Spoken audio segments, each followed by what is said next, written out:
Good evening. This is Programa Latino, and today I will be talking with William Black, A. Kennedy for Council at Large in the city of Brockton. Welcome to Programa Latino. Thank you, RJ. I'm glad to be here. Maybe you can tell us anything about your background. Well, for the past 10 years, we've started Crime Watch in my neighborhood, joined with other streets in the neighborhood, and we were called at that time the Winthrop School Neighborhood Crime Watch. And we proceeded to, actually the first year, we took care of the Winthrop schoolyard so that when the kids came back, they didn't get fleas in the tall grass that was there. And we progressed from there to other functions. That was a project we put together in like 3 or 4 days. Then I was, at the time, shortly after that, I joined Brockton Fights Back. Then I had an old community action team, which I was the chairman of, and what we used to do is go out and take care of drug-infested neighborhoods. We would help actually help the community to clean up their streets. And I remember talking to one of the police officers a few days back, and I said to him, "When's the last time you were at such and such an area for a drug call?" And he says, "You know something, we don't go there anymore. Very seldom do we go there because the neighborhood is cleaned up." And of course, Brockton Fights Back ceased to exist in, I believe, late 1996, early 1997. We stretched it from 5 years to 6.5 years through the help of the federal officials. And I'm now a member of the Brockton Neighbors United group, a member of the Safe Neighborhoods Initiative, which is out of the District Attorney's Office and the Attorney General's Office. Also, which is the Weed and Seed program, which kind of starts down at Union Street area and comes all the way up to the north end where I live. And it goes out to Grafton Street on the west side. And every month, on the first Monday of the month, the Safe Neighborhood Initiative meets, and we find out what has transpired through state police, drug enforcement, the Attorney General's office, the Superior Courts, and the local court as to who the bad guys are that they've picked up and been keeping an eye on for some time and finally got arrested, which is something that we really couldn't get information on back in Crime Watch, early Crime Watch days. It was just go out there and patrol and hopefully give enough license plate numbers out to people that to the police department so that these people were intimidated in leaving. And not only did we patrol in our neighborhood, but we followed the cases all the way through the court system. And one group actually ended up taking their sentencing out of Stoughton District Court, figuring we weren't going to be there, and we were there. It was a very good feeling to have a judge listen to the people. That's good. Now, I understand also that you are a member of many other board of directors and here in the city of Brockton. Prior to the demise of Brockton Community Corporation, which was the only community development corporation for low-income housing and first-time home buyers, I was on the board of directors as well as a member of the board, and we did a number of rehabs, and we were planning on going for brand new houses. We actually approached the city and got recommended 3 lots down on the south end of town. And then all of a sudden the demise of Brockton Community Corporation happened, and it's upsetting to know that we were making a bit of a difference, but I guess we weren't doing it fast enough for certain people. Now, I worked in Boston previously, and I saw those community corporations, to really do nice things. They are changing neighborhoods in different places in Boston. Oh, it's I believe I've gone to the State House. In the Hall of Flags, they have what they call a Community Development Corporation Day. And Boston alone has 7 or 8 or 9 community development corporations. And they're doing fantastic things. Here in Brockton, as a member of Brockton Community Corporation, I joined with the group from Ash Street Playground and was part of fundraising for them, and actually part of putting it together. And I had a carnival up at the mall and raised $4,000 for them in one week. and played a part in the Gilmore School down at the south end of town, putting a playground there. Actually, all I did was be the cook that day and donate a refurbished lawnmower, but that's being part of what's happening in Brockton. And I'm proud of the accomplishments that I've done, no matter how small it's been or how big it's been. Now, in terms of the Brockton Community Corporation, what really happened? Do you think that the persons who are supposed to be helping those corporations are not doing the job? I will make a statement to you that I made at the real estate board meeting of the city council. And I said that the funding sources are holding back their monies because they want to know where the commitment is from the city of Brockton. And I said that if you give us these lots and that we can build them on them, then these funding sources will then release the monies to us because Brockton has shown a commitment to this corporation. Now, the other important thing is, that in Boston, I remember that the Boston Community Development Corporation, the Brockton Redevelopment Authority was a great supporter of this Absolutely. community corporations. During the previous administration, monies were actually given back to Washington because that administration didn't believe in, I guess, affordable housing and didn't like the location of our first project and probably didn't want to deal with the director at that time. So we ended up giving that house to Habitat for Humanity.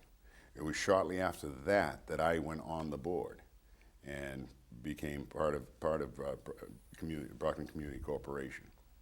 And we did a couple of rehabs, like I said, 2 family rehabs on Warren Ave down towards a couple of doors down from Dover Street, another one down at, I believe, 661 Warren Ave.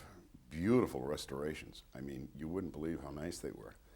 But then there were some neighborhoods that didn't want us there. And up on, I believe it was, I'm not sure if it was Park Street or yes, we had a rental building on Park Street, but we actually had no parking at all there. Yet there was an empty lot next door that we couldn't acquire for whatever reason, I don't know. So therefore, there was no parking. We had to sell that 38 Shepherd Ave. We had to sell that to clear up our bills because we owed contractor monies and stuff like that. But I was told by one of our board of director members that, they were told that we had $500,000 sitting in the BRA and we didn't use it. And the problem being is nobody told us we had it, so obviously how can we use it? Yeah, nobody tells you. That's the big problem that we had in Brockton. We had some people working in key positions as directors, and they really don't know what they're doing. Even more, they don't have the education, they don't have the training or the experience to be there. And that's what is keeping this city, behind, and it's not helping really to its residents, I think our biggest problem in the city of Brockton is that we have a planning department of a very nice lady, Nancy Stack-Savoy. She dedicated to her work, and she was on the board, appointed as the mayor's representative on the board. And at one time we had Marty Kroll on the board. Then the next year we had Mike Brady on the board. The third year we had Peter Marciano on the board. I mean, we had supposedly a commitment from the city, but every time we went to do something, we took 1 step forward and 2 to 3 steps back. Yeah. Yeah, because you don't have the cooperation of the BRA, because the Brockton Redevelopment Authority is supposed to be helping. If you see the newspapers from the Boston Globe, the Boston Herald, how the Boston Redevelopment Authority works with everybody, that wants to do something in Boston. They, private companies, these community development corporations, They're back and everybody, they are backers, and they are helping them to do possible those projects. This is what needs to happen in Brockton, and I hope the new Champion City Community Development Corporation, I hope it does well. In fact, one of the board members that was on the BCC is supposedly on that CDC, and I sure hope that things work out in that. I remember when I moved here,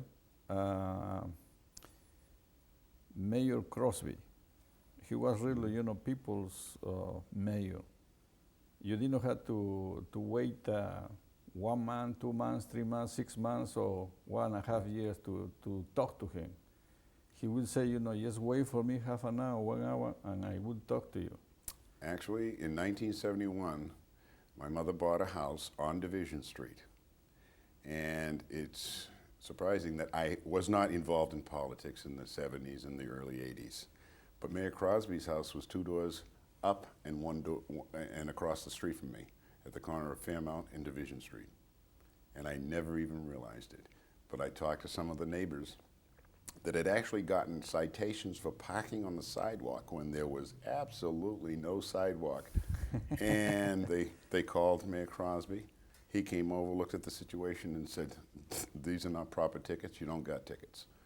Yeah. That's the way that man operated. That's true, I remember once I talked to him about some issues that has to do with the Hispanic community. He told me that he was going to investigate. He said, and he made a couple telephone calls immediately, right in front of me. And he talked to key people that has to do with those things. And he asked some questions. And after I said, "Hey, George, you are right. And from now on, we are going to work together because you are telling the truth." I said, "Hey, we are not asking for anything that is not true. And something that we deserve to because we live here in this city." You talk about this being a very bilingual and bicultural community. Back in 1998, the city wasn't going to have a summer Sunday in the park. And my good friend Richard Bath, which he's the host of a show that I produce, called me and said, "Hey, Bill, the city's not going to do summer Sunday in the park 1998. And I said, "So what? We'll do it." Yeah. And we did it. Yeah. In 6 weeks' time, we had a lot of fun doing it. We showed up on your show. We showed up on NAACP Forum. We showed up on a few other programs. And with the cooperation of people that I had never met before, we had phone calls from Boston, "Can we be at your summer Sunday in the park as entertainers?" And because we did that in 1998, I brought back Summer Solstice at City Hall Plaza in 1999 and the year 2000. And it's just something that we were bringing summer in as a cultural community. Right. And at the end of the summer, we were bringing summer out with another cultural affair at the Summer Sunday in the Park. Now in the year 2001, they have changed it over to the high school, and it's called International Place or International Fair. And I believe that this is the name of what it was probably 15 or 16 or 17 years ago at the high school venue. I like the park location, but it was getting kind of small. And I went to the Hispanic Festival this year at the high school. That place there was a lot of people there. Yeah. And I've seen other things at the Cape Verdean Festival over at Snow Park over in the east side next to the Plouffe School. And it was just awesome. This past Saturday, I was at the pancake breakfast at the high school for the library building fund. I went to Good Sam because they had a safety day. One of my friends in the police department said, "Hey, Bill, go over there and get your car etched." So I did. I left there and I went to the international flag raising at the City Hall Plaza. I met with you and a few other people. And then I left there, went home, fed the dogs, fed the cats, and then I left and I went over to the East Side reunion because Joan Madden was kind enough to invite me to one or two of their earlier meetings because we had worked together on other projects, and they wanted to know how to get things off the ground. So they asked my participation as to what they should do and how they should do it and who should they get involved. And I told them, just don't take no for an answer and just keep plodding along. And there was a tremendous amount of people there, and there was not one incident of a problem. You know what? I saw you helping in all kinds of activities. really, in all kind of activities. You are always helping. You are always there. Well, I don't think And none of the letters here have the word N or O in it right, right, from this line up. right, and really, you are doing excellent job for the city. Unfortunately, people sometimes don't recognize that you put your energy, your time, and you really care about the city. That is the most important thing. A few days before the 4th of July, my Treasurer Secretary Sue Curry called me up and said to me, "Bill, what are you doing on the 4th of July?" And it was funny because I pay attention to Channel 98 and I pay attention to Channel 9. Those are video print during the daytime. And I said to her, "I'll bet I'm cooking hot dogs up at the Quadrangle at the VA hospital." And she says, "As long as you know, I'll see you there." And DSS, when DSS was having a function over at the Ash Street Playground last year through BNU, they asked me if I would cook hot dogs. I said, "Sure, no problem." I went up there and cooked 500 hot dogs that day. Had a ball doing it. Brought my own half barrel and sand and coal and the whole bit, and we were there for about 5 or 6 hours cooking hot dogs. Now, going back to the elections, we don't have any primaries, right, for city council? No, fortunately, Mr. Jackson bowed out, and that saved some bucks for the city. And I'm glad that he did, because on account of that gives us more time to really push our campaigns forward. And I'd like his support. I think that the minority vote, if it gets out, will actually vote in my favor. But I'm hopefully producing through Boston Vote. I'm going to talking with Richard Bath and Mark Lindy, and we're going to try to put together a program. And I'd like to see this program actually get on either the school channel or Channel 98 or Channel 9, whichever, and into the school social studies classes, so that the kids can get out there and say to their moms and dads that are registered voters, "Hey, let's go to the polls today. Let's see what the process does. Let's see what we can do to help change what's going on in the city of Brockton." And if they learn that and they come out and vote, it will definitely make a difference in the city of Brockton, and we will have a minority sitting at the city council. Right. I think your idea is excellent, because kids learn from their parents, from friends, and if they are not exposed to something like that, they said, "Hey, why do I have to do that?" Well, I think the minority parents learn from their kids. Yeah, they do too. I really They do. too. Yeah, yeah. I know it back in my younger days. I think that, for example, in our case, in terms of people coming from some other countries, probably in those countries, 95, 98% of people vote. And one of the reasons is, that the elections are usually on Sundays. So It does make a difference there. Also, if you stop and think, in other countries, it is called a majority vote, means 50% of the vote plus one. right, Whereas in this country, it is a different story. right, There could be 30% of the voters come out to vote on a particular day. And say, for instance, maybe only 20, 25% of those voters, of that 30%, voted for me. Okay, that means that 5% of the people that came out didn't vote for me, and 70% of the people that didn't come out didn't vote for me. Yeah. But I am going to represent them, all of them, the 100% of the voters. yeah, And they don't understand. I think that's hard for them to understand. The process is different in this country. right. But it's, I don't say it's broken. I don't know if it needs to be fixed, but it's getting better. But we have to educate, educate, educate. And this is what I would like to do with this program. I'd like to call it Brockton Vote. Now, if you become a councilor at large in the city of Brockton, what are your priorities? What are my priorities? Okay, first, I've been running around the city of Brockton, in fact, actually dropping off campaign literature for 9th Congressional District candidate. And I told the people that I met that I would be around in the next week or two, maybe 3 weeks or so, with my own campaign material. And I said to them, they said, "What are you running for?" And I told them, city councilor at large, introduced myself. And they said, first question out of their mouths was, "What do you intend to do about the trash?" And I said, I would fight to have a 2-barrel before you pay as you throw, as opposed to the 1-barrel. And they all said, we like that idea. Spoke with State Representative Christine Canavan a few weeks ago down in Lakeville at a union labor thanks to the Plymouth County Democrats. And actually it was the Democrats thanking labor.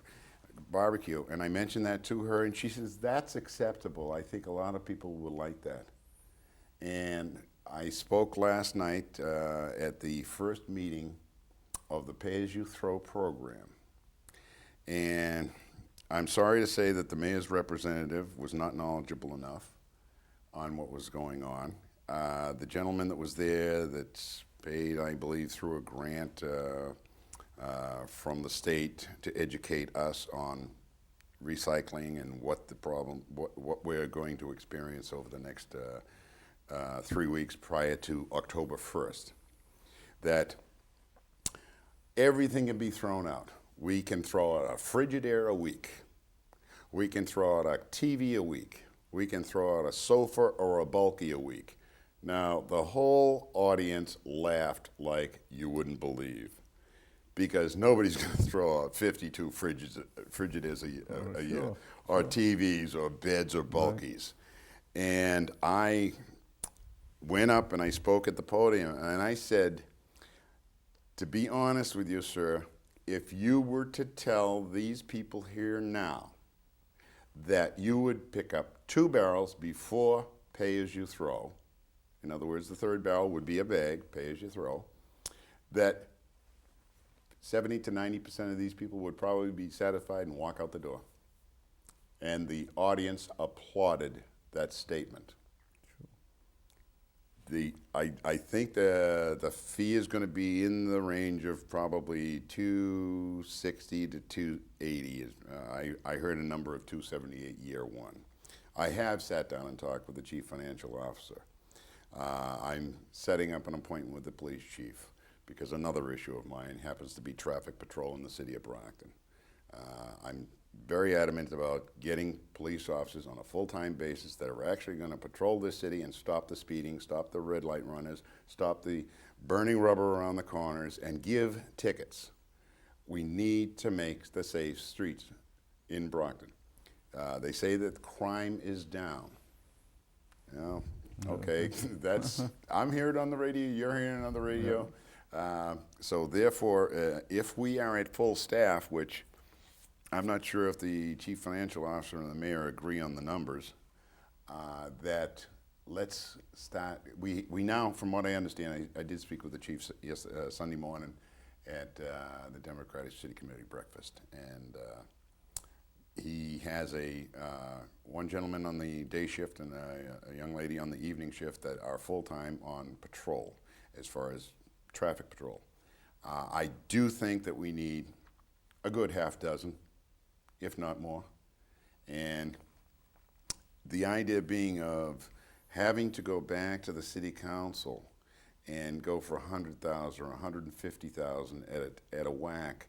I don't know how often this happens. I watch city council meetings at home because I'm usually at a meeting part of that evening or on my way to or on the way back from. So I find it comfortable to watch the meetings at home. And, you know, I'm saying to myself, $150,000. There's a pay for 2 police officers, probably 3 police officers, a year's salary. I understand that, you know, we're going to have them for, you know, a career if that's what they want. But I read in the Enterprise month and a half ago that Georgia or Florida is training police in patrol, and what they're doing is they're re-enlisting them after 3 years if their job performance is good. If it isn't, you hit the streets. the chief informs me because Massachusetts is a civil service state, this can't happen, but what's to say that it can't be changed? Can be changed. Look, for example, in Boston, they had teachers, police officers, firefighters. They had to live in Boston. Simple as that. Yep. Any new police officer, any new teacher, they had to live there. The union went to court and all that stuff, and the city won. As simple as that. And that's good for the city because they are living their money in the city. They are in the city. They are watching and seeing what's happening in the city, Well, I have a little bit of information on that I have been studying a little bit about Boston's non-resident city workers tax. And it is working in Boston. Now, if you're a city employee in Boston and you do not live in Boston, you pay a tax.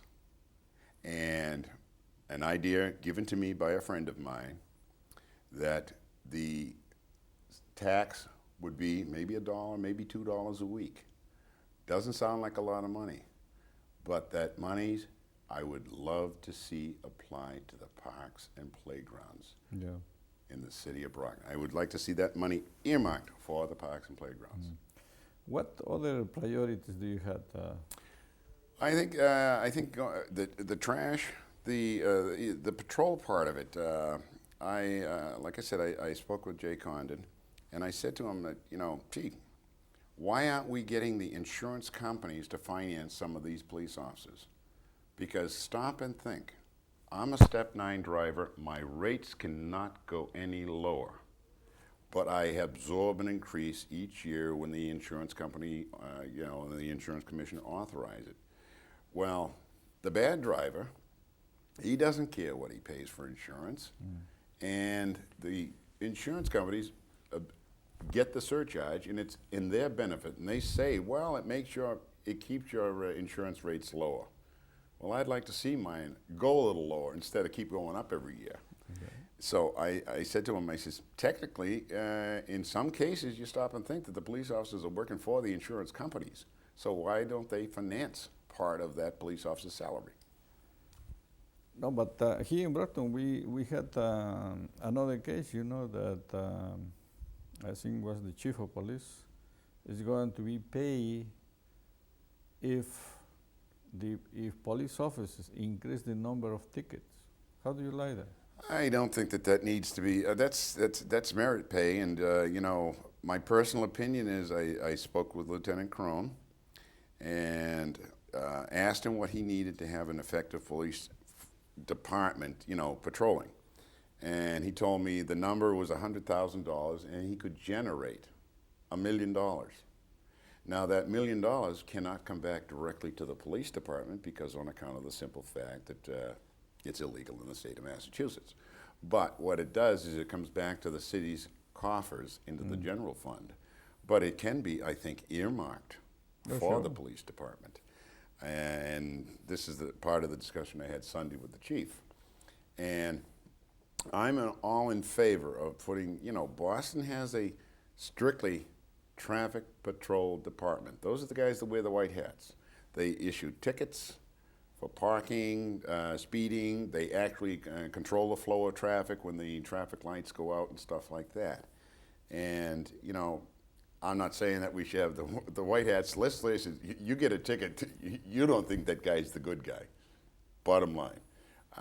But when I talked to Lieutenant Crone, being a retired police officer myself, I said, if indeed we had the money to do it, what are you talking about on a traffic ticket? And he says, the fundamental speed law in the city of Brockton is 30 miles an hour. Okay, it's posted 35, in some locations 40. The idea being is that he's not going to give a speeding ticket in a 30 for 32 or 35 miles an hour. If you're doing 45, okay, that's a ticketable offense. May want to give a warning at, say, 36, 38 miles an hour, a written warning or a verbal warning. But stop and think. An incident happened to me in front of my house, and the police officer that got the vehicle that was burning rubber around the corner from my house down the street stopped and hassled me because I told him to slow down. The police officer stopped him, came back to my house in 2 minutes, and I said, "Did you issue a ticket?" And he said, "No." And I said, "Why?" He says, "Because the gentleman says you and he have issues." And I said, "I don't even know the guy." And that doesn't negate the fact that the guy should have got 4 healthy tickets: driving to endanger, reckless driving, speeding, and burning rubber. And besides that, on my street, I got kids like you wouldn't believe on their rollerblades, their scooters, and their skateboards. Yeah, I don't know. I think that's a big problem, really. Plus, we had, as is happening in New York, California, you know, that the police is giving tickets only to certain types of people. I don't believe in that. I never profiled. I think that is totally wrong. But you've got to understand that profiling means that, you know, this car could be driving down the street, the normal speed limit, just not be appropriate in that neighborhood. Okay, now I drive a Lincoln Town Car. It's an older one that I can afford. And because I'm Portuguese, I'm dark. In the summertime, I get darker. Are they going to stop me if I'm in Easton, say, for instance, when I'm going to visit a friend of mine over there in a nice neighborhood? I don't think so. And actually, I'll tell you the truth. Technically, I was profiled just around the corner from my house about 4 months ago. I didn't get a ticket. The police officers were uncover. I did not know that, and I asked them to move a vehicle because they were blocking the road. And I was told I could get by, but the high beams on the vehicle were blinding me. And I said if I thought I could get by, I'd go by. Well, then a police officer came over with his flashlight up under his arm like this here and blinded me with his flashlight and said, "You can go through." And I says, "Now you're blinding me with your flashlight." So after the 3rd request of asking him politely to move the vehicle, I said the word, "Move the vehicle, idiot." And I got into a hassle with the other police officer that I didn't, like I said, I didn't know they were police officers. My next stop was the police station instead of going to get something to eat like I wanted to. And the captain actually said to me that I did not deserve an apology because I said the word idiot. And I says, "How many times do I have to be nice before I get a little bit forceful?" Right. And, you know, I didn't get an apology, and I feel that is wrong. And that's another situation I'm going to be discussing with the chief. Now, you know, going back to the elections and also priorities, in the city of Brockton, we had thousands and thousands of minorities. However, we don't have any representation in many board of directors, trustees, commissions that has control of the city. We have the Mayor's Commission on Diversity, and Will Hughes, a very good friend of mine. He's on my Ward 7 Democratic City Committee, which I'm the chair of that. And you know, I met with him Saturday and Sunday, and in fact, actually last night when we were doing Boston Vote down at the Boys and Girls Club, I went to the Pay As You Throw meeting first, and then I went down to the Boys and Girls Club to see if I could be part of that meeting, it was just breaking up, but at least I got the information I needed, which was fine. With this young lady, Malia, she's an African American, but she born in Hawaii, and Tina and Melvin Poindexter are working out of the Secretary of State's office for the Democratic State Committee, I believe. As far as I'm concerned, you know, we need to educate the minorities. And, you know, I was talking to a few people, and they say, "Well, gee, we get invited to the table, but then the person that invited us to the table ends up finding out that there's another meeting going on, something else, and we get it through a second, a third, or fourth party down the line that the meeting has been rescheduled. And usually it's during a time that we have to go to another meeting of our own." So the idea being is I'd like to see everybody in the city on the same page. Let's face it, it's about time. You know, we have qualified people in the city that can do the job. We have qualified people in the city, different minority backgrounds that can be in this position as a city councilor. I feel this year I'm that candidate, and I would like to be the representative. And of all the city of Brockton. But the best way to do it is to get the minority community to go out and vote. And vote. Very good. Now, do you have any other remarks for the general public? No, my home phone number, if we've only got a minute or two left, I would say that my home phone number is area code 508-584-5758. And today happens to be September 11th, and my heart goes out to those people in New York and Washington, D.C. about what happened this morning. I mean, I was glued to the TV this morning, and I couldn't believe what was happening.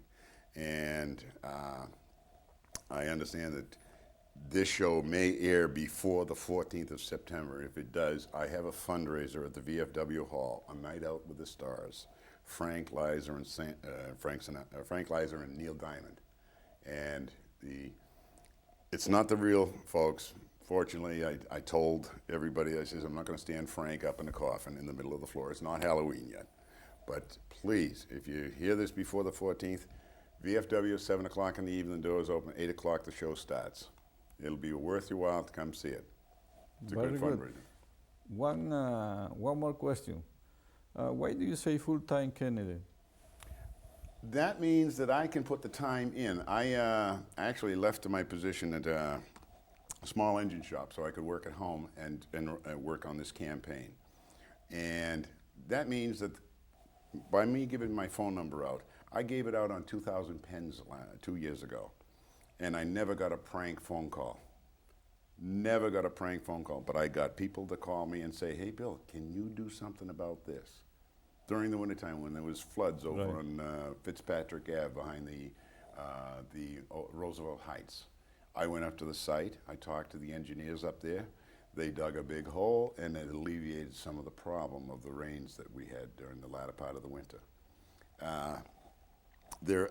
This evening, before I got here, I had 4 calls at home when I got home to call people back. I was in a hurry to get here because I held signs for a candidate out in front of the War Memorial Building. And they said, well, gee, where do we go to vote? And these were Ward 7 residents. And I said, I'm sorry, but Ward 7 is not part of the 9th Congressional District. And they said, oh, thank you, we didn't know that.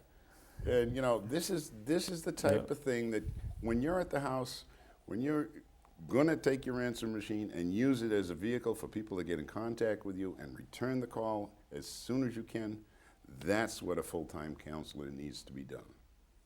I don't care if it's a ward counselor or if it's a counselor at large. I've heard some of the counselors at large say, oh, we didn't get any phone calls at all. The idea being is that I remember when Councilor Jerry Creedon was the president of the council. I called her on a regular basis, and you know, she always get back to me.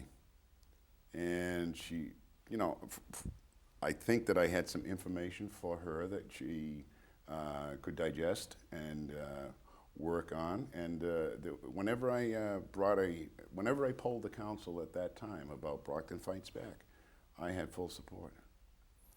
Very good. As I said before, you know, I know that you're always working for the city. You're helping different groups. You are helping in all kinds of activities that has to do with children, teenagers, adults, did the senior DARE citizens. program, did the Ginny Curtis, she calls me, I'm there. Yeah. My arthritis bothers me a lot, but you know something, I'll still get down there and do that park for her. When is going to be the election? The election's going to be on November 6th, Tuesday, November 6th. Now, if there is any person that wants to talk to you, can you repeat your telephone number, please? Area code 508-584-5758. Don't be afraid of the answering machine. Please leave a message, and I'll get back to you as soon as possible. Very good. I would like to thank you for coming to Programa Latino, and for November 6th, I want them to check that name off Bill Black when they go to the polls. We will. Thank you, George. Thank you very much. Programa Latino will continue with Latin American music after this message.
Medellín. Y yo estaba buscando a Juana por todas partes. La estaba buscando por Perú, Guatemala, Puerto Domingo, Puerto Rico, Chile, Argentina y Panamá. Porque yo quiero que Juana me pela la banana. Juana, Juana, pélame la banana. Juana, Juana, pélame la banana. Si no me la pela tu hermana. Juana, Juana, pélame la banana. Juana, Juana, pélame la banana. Si no me la pela tu hermana. Tengo una finca y es de banana. La que la cuida se llama Juana.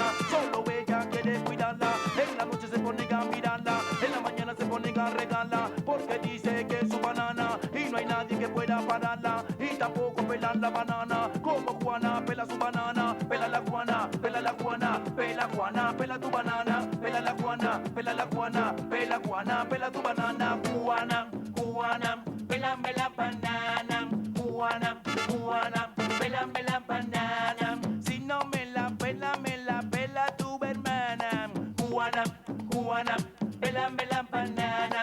Juana, Juana, pelame la banana. Si no me la pela tu hermana.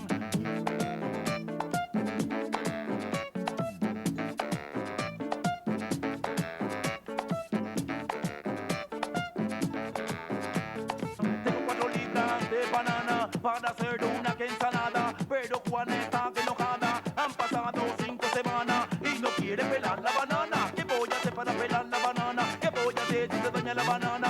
A buscar a la hermana de Juana, que me gusta cómo trabaja desde la noche hasta la mañana. Juana, Juana, pelame la banana. Juana, Juana, pelame la banana. Si no me la pela tu hermana. Juana, Juana, pelame la banana. Juana, Juana, pelame la banana.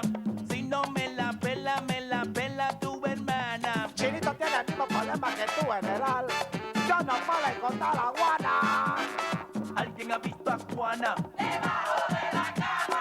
¿Alguien ha visto a Juana? Yo sé dónde trabaja. ¿Alguien ha visto a Juana? Pelando otra banana. ¿Alguien ha visto a Juana? Con el chino de banana. Un chupa y una paquicha, un chupa y una paquicha. Un sound of a go, hop and see out. Take them out to me, they go to boat. What up with a key, don't fuck to them, come on, wind down, sound down, there it go. Well, what up with a key, don't fucking stop to me, come take it out, down, sound it down. Check it out, ooh, that, what up with the end, what up with the cold thing, water. Say, suck out, ooh, water. I'm singing out, water, water. Sound taking out, out, I'm taking out, like, I'm sick, ooh, take, come down, Ya yo sabía que tú estabas pelando banana china, So continúa con tu ching ping chong pong.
y las piedras del camino, que en cualquier rincón del mundo siempre Dios está contigo. Al que sufre y al que llora y al que vive en soledad, yo le traigo con mi canto, te regalo mi amistad. ¡Vamos para allá! Pa' fuera la pena, las penas pa' fuera. A ese dolor que amarga tu vida, mándalo para afuera, mándalo para allá. Pa' fuera la pena, las penas pa' fuera. Para manejarte a ti, usa la cabeza y con los demás usa el Pa' corazón. fuera la pena, las penas pa' fuera. El que pierde dinero pierde mucho, el que pierde la fe lo pierde todo. Pa' fuera la pena, las penas pa' fuera. Hay gente que entra, gente que sale, pero los buenos amigos siempre quedan.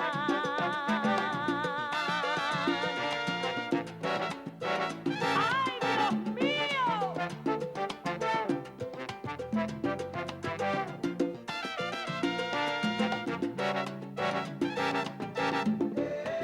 Mándalo a la calle, mándalo pa' fuera. Ponle cuidado al que traiciona, porque seguro traiciona otra vez. ¡Ojo con él! Mándalo a la calle, mándalo pa' fuera. No permitas que nadie arruine tu vida.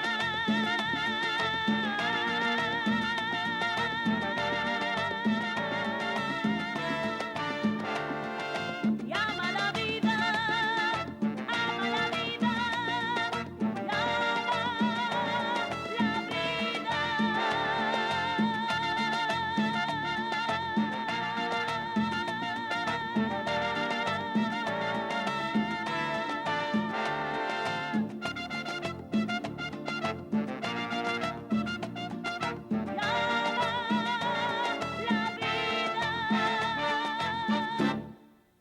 Se acabó, Se acabó, se acabó, se terminó, se acabó. mi amor por ti se acabó.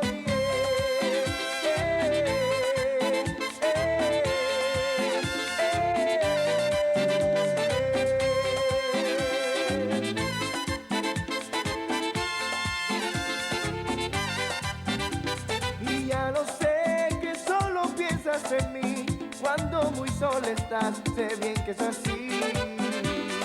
Que tu amor nunca me correspondió, pero ahora yo sé que tienes otro amor.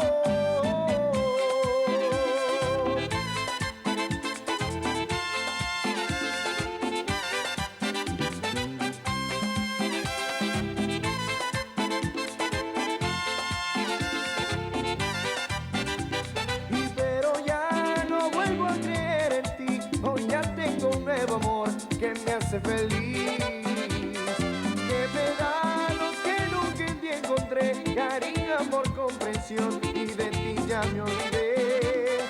Que me da lo que nunca en ti encontré, cariño, amor, comprensión, y de ti ya me olvidé.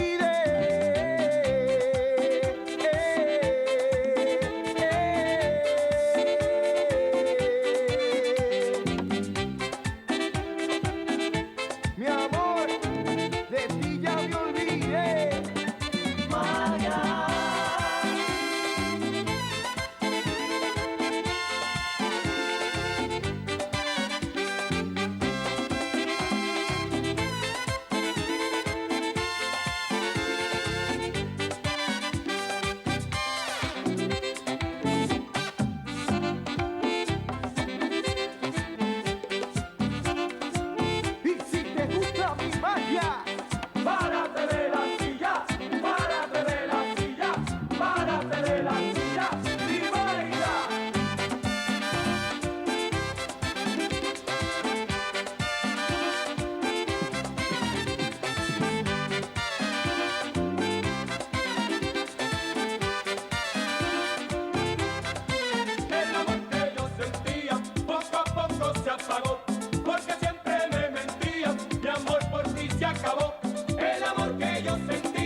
Muy bien, Roberto.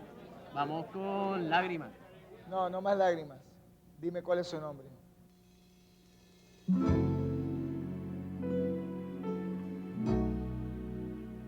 Dime cuál es su nombre, dime cómo pasó, que en tan poco tiempo tu corazón conquistó.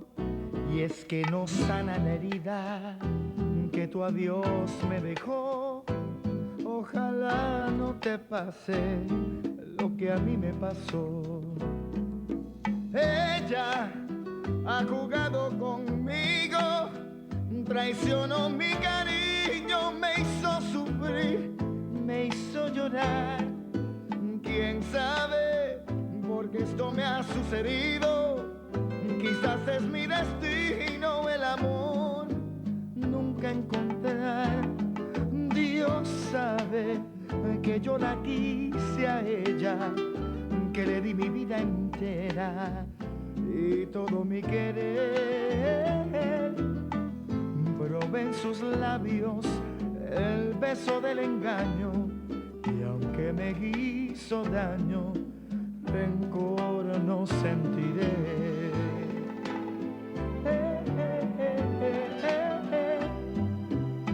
Oh, oh, oh. Ella ha jugado conmigo, traicionó mi cariño, me hizo sufrir, me hizo llorar. ¿Quién sabe por qué esto me ha sucedido? Quizás es mi destino el amor nunca encontrar. Dios sabe que yo la quise a ella, que le di mi vida entera y todo mi querer. Probé en sus labios el beso del engaño y aunque me hizo daño, rencor no sentiré.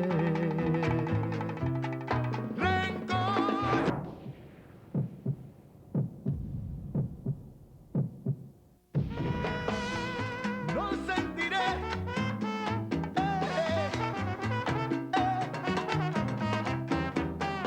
Rencor. No sentiré.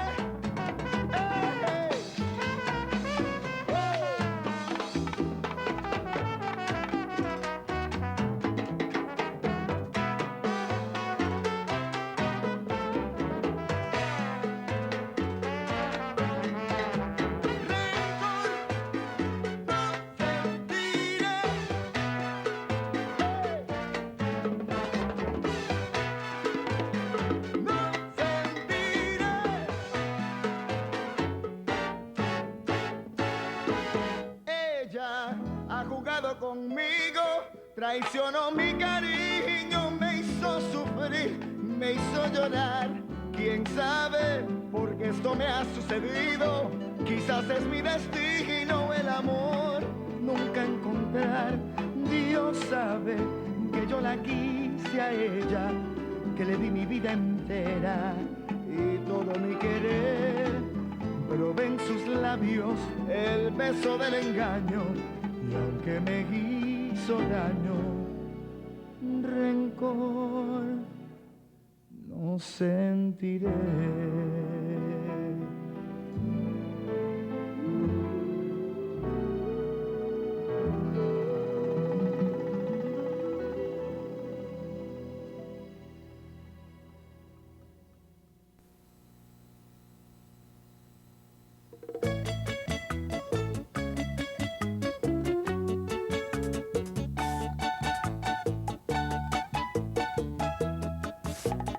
Anthony,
que te